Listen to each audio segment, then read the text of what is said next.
Hey, so I'm doing this presentation a little bit different than I've done the other ones. I kind of wanted to get up from my desk a little bit and move around, but I'm going to keep this pretty brief and just go over some of the expectations I have for AP US history and what you can expect in the course. So here we have the date ranges, what we'll be discussing. There's 9 main periods we'll be talking about and how much they make up on the exam. I think it's a little bit difficult to see on the camera there, so I'll put this up on Canvas so you guys can view it and get an idea of what we're going to be spending most of our time on. If you could see it right here, 17%, the biggest chunk of the exam is going to be coming from 1890 to 1945, so that'll include things like Spanish-American War, it'll include things like World War I, the Great Depression, World War II, so we'll be spending a lot of time on those events.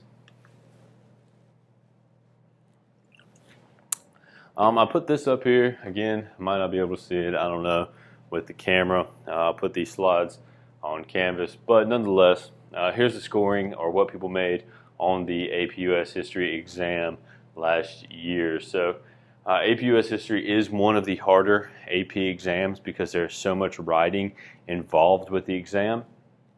And so we're going to be doing a lot of writing in this class. So to get a 5, you're looking at about 12% of people that took the test got that.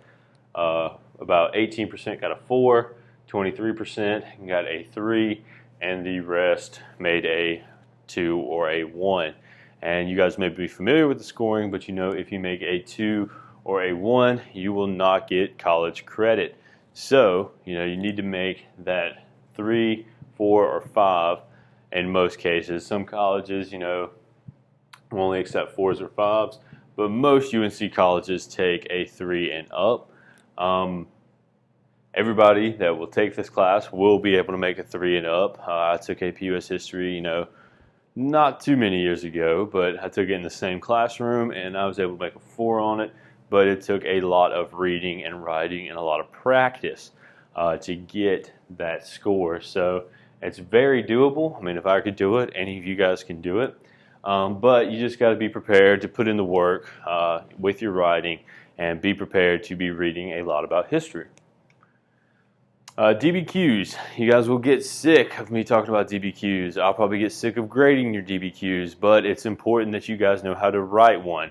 A big portion of the AP exam is based on DBQs, and a DBQ is a document-based question. And pretty much you will be given a list of primary sources and you'll be required to write out an essay using those sources. So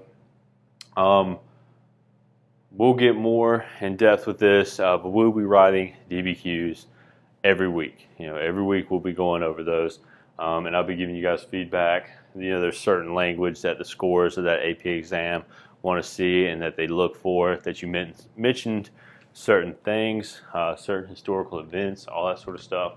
So we'll dive more into this as we get more into the semester, but I wanted you to be familiar that you will be writing a lot of DBQs in this class. Textbooks, I don't have the online textbook yet. I'll be getting that out to you guys as soon as I get it.